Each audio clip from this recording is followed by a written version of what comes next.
Eternals number 3 continues the 2021 relaunched Eternals saga, adding layers of intrigue and suspicion to a murder mystery that is sprawling across all known Eternals lore.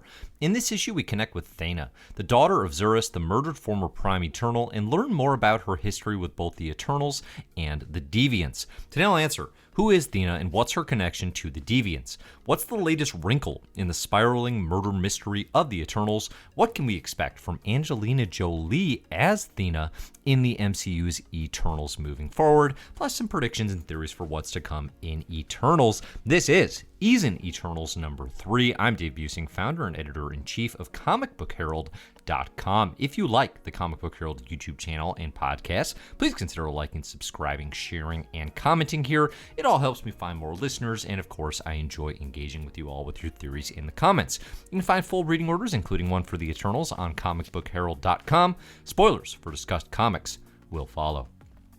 This is our introduction to Thena in Lemuria, described as a goddess in hell. Okay, what does that all mean? Well, Thena is one of the Eternals, one of the Longtime. She is the daughter of Zuras, who is kind of the Zeus figure, whereas Thena is the Athena figure, as you would expect. Kind of these loose connections to the Greek gods. Now remember, the actual Greek pantheon of gods does exist in the Marvel Universe. That's where we get Hercules, Longtime Avenger. There is an actual Athena as well, who you may remember if you read like The Incredible Hercules, written by Fred Van Lent and Greg Pak. But this Thena is different. Again, the Eternals, their connections to the Greek gods are mostly that humans often mistake them for Greek gods, okay? And Lemuria is the ancient city of the Deviants, okay? That's more or less what you need to know. I love Esad Ribic, the artist here, getting to draw these majestic fantasy landscapes here, and we do have Kieron Gillen's very The Authority-esque locale descriptions, which reminds me of The Bleed, which I'm enjoying quite a bit. These poetic descriptions of these fantastical imaginary places in the Marvel Universe. Now, one major revelation we get as we get introduced to Lemuria and the current population of the total number of Deviants in the Marvel Universe.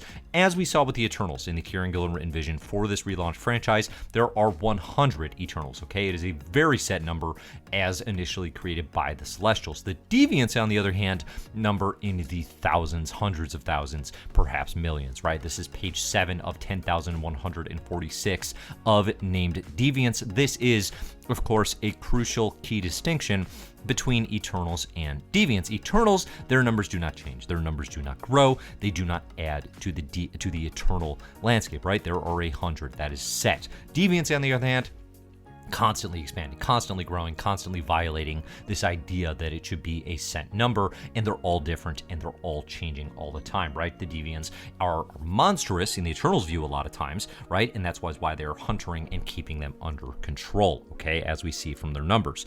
Why is Thena in Lemuria, okay? As Thena tells the Eternals, she made Zuras aware of her mission to help the Deviants, who she refers to as, quote-unquote, the changing people. Zuras is immediately suspicious and assumes Thena has taken another Deviant lover, as is her way, which we'll dig into in this conversation. So Thena becomes prime suspect, literally telling Zuras that she would kill him as she left, okay? So often in a murder mystery, you're wondering who might be the prime suspect. A lot of times it is the person who walked away saying, "I will kill you, father." Like, that is just kind of how suspect nature tends to go. I'm not a detective, but I suspect that that is how I would operate as well. Okay, so Thena is suspected. And again, like as we'll talk about here as we go, this is not the first time that Thena would have made something of a power play, or at least ascended to the prime eternal nature. Although we do, again, have to remember the family dynamic of Zuras being Thena's father in that relationship with the Eternals. And again, like, you have the Eternals are eternal, right? They are immortal. They live forever. They have thousands and thousands of years of history between these characters. Now, if you are familiar with Eternals lore, Thena is no stranger to either the death of Zuras and taking over as Eternal Prime, or of, kind of crossing her loyalties over to the Deviants based on her romance historically with Kro the Warlord. Now, the 1985-1986 12-issue miniseries, The Eternals, written by Peter Gillis with art by Sal Buscema, does a great job exploring this dynamic, honestly, setting up Thena as an immensely powerful leader of the Eternals, with this forbidden kind of Romeo and Juliet-like romance with Kro the Warlord, a deviant schemer who would be ruler, okay? Now, we don't get any signs of Kro in Eternals #3, but again, this is the character that Thena has been connected with throughout the Kirby run, the original creation, and then, of course, the Gillis and Buscema. I mean, Thena and Kro's relationship, it dates back to the original Kirby in the late 1970s, and it is interesting. I think Kro stands out probably as the most familiar and recognizable deviant character. He is, I mean, more or less just this, like, would-be conqueror, wants to lead the Deviants to success, wants to be their, their prime ruler, essentially, even though historically he is, like, not that easily actually held that title. That has gone to a weird frog-like character whose name escapes me in the original Kirby. Now, there's an interesting blend with Thena where her ties to the Deviants do expand her compassion and empathy, okay, which seems like a good thing, but at the same time, historically, those feelings have also led her to make tactical and strategic mistakes at the expense of the rest of the Eternals, who are nowhere near as understanding. Again, remember, like, think of Icarus here, right? Icarus and Sprite hear about a deviant monster in the sewers, they go hunting. We saw that in Gillen and Ribic's Eternals #1 in the sewers of New York City, right? Icarus and Sprite certainly aren't looking to have a conversation when a deviant appears. Likewise, too, Thena has absolutely tasted the power of ruling the Eternals, and it's certainly not out of question that the role might suit her again. She has been prime ruler. She has the power to ascend to that. So in terms of suspecting her of making a move to actually, kind of rule and conquer the Eternals, again, it's been done. It's not out of the question. Now, in Eternals #3, through a flashback to Athena and Cersei story from years past, we learn that Thena's love is not Kro specific, as I mentioned. Maybe there's Eternals history that has made this clear before. Again, this is that rare avenue of Marvel history that I'm getting to explore fresh for the first time, and in a lot of cases, but for me, this was new. And it's Gillen and team very much leaning into the immortality of these characters and the fact that their histories are ancient in ways it's honestly difficult to comprehend. I think it's interesting to consider that this is just Thena's thing.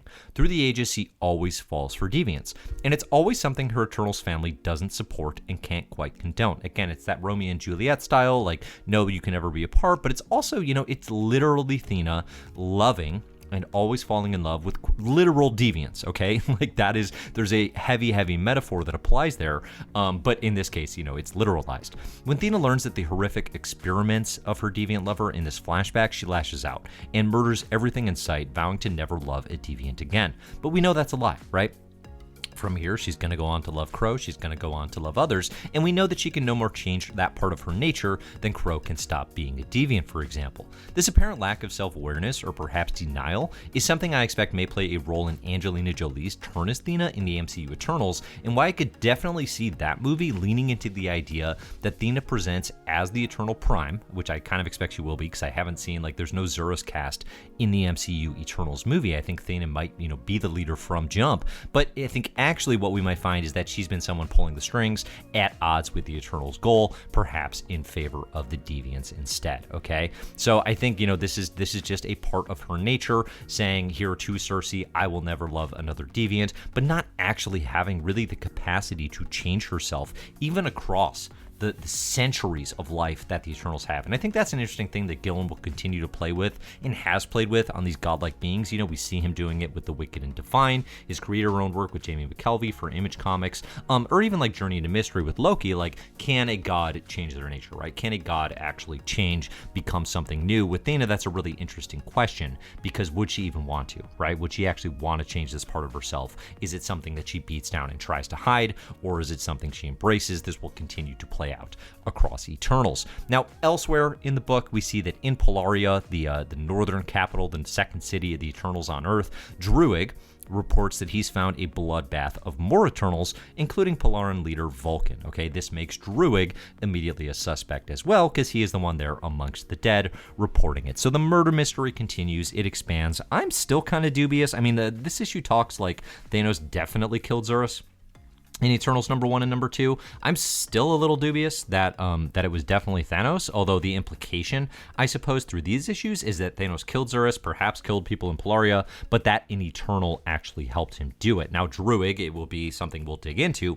but it would be in his nature, potentially, or at least he would be, people would be suspicious of him, that he might make an alliance with Thanos in order to boost his own power and take out some Eternals on his end. So it's clear that Gillen and the team are taking, the old guard leaders off the board, regardless of who's responsible. Whether it actually connects to Thanos or something else entirely will be very interesting as a murder mystery continues. I guess I kind of hope that it is connected back to Thanos, just because I'm really curious what Gillen's further plans would be for the character. You know, if it was a very early kind of one and done, just fluky, like, hey, we think it was him, he was here, and someone manipulated him without his knowing, I think I'd actually be less interested in that story than I am with, like, you know, an Eternal like Druig, like Thena, actually making plans. With Thanos, I mean, I think, too, going back to, you know, the character that Angelina Jolie has been cast as Thena in the MCU, what if you have a history of the Eternals where Angelina Jolie actually made a pact with Thanos, right? And now you have Thena's character connected to Thanos. You bring in that, you know, kind of MCU continuity and history,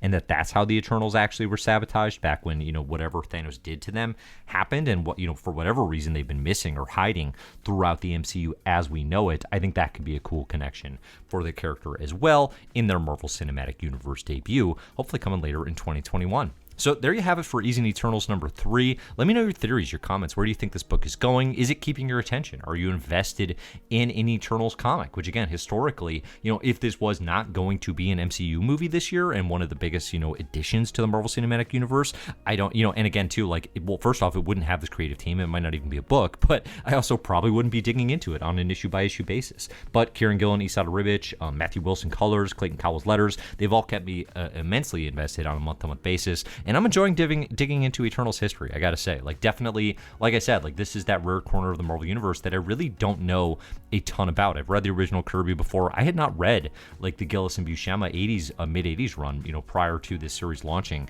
and that has been kind of a very enjoyable thing to, like, get a feel for these characters. It's not like, you know, I don't know, like an underrated, like, top 100 comic of all time kind of thing. But as Marvel, you know, mid-80s maxi series go, like, yeah, it's worth your time, especially if you want to know more about the Eternals. But let me know what you think. What do you think about everything I talked about here? What do you think about Thena and Angelina's role as her in the MCU? Do you think I'm onto something with her already being suspect and possibly turning on the franchise? Hey, everybody, I'm Dave. You can find my stuff on comicbookherald.com. You can find ways to support the show and the site on patreon.com/comicbookherald. Thanks in particular to the Mysterious Benefactors, those of you who donate at the Mysterious Benefactors tier level: Jesse W., Megan Getman, Cole Weathers, Martin Lopez, Chris Isidro, Brent Bowser, Professor X3769, PD Appleseed, Verisimilitude, Terra Nort, Ed Mackey, Clyde Glide, Pinball Drew, Mike Solomons, Matt Mahoney, and John Samander. Again, I'm Dave. You can find me at Comic Book Herald anywhere on social. Look for the best comics ever in my Marvel This Year podcast for more from me. So thanks everybody for listening, and as always, enjoy the comics.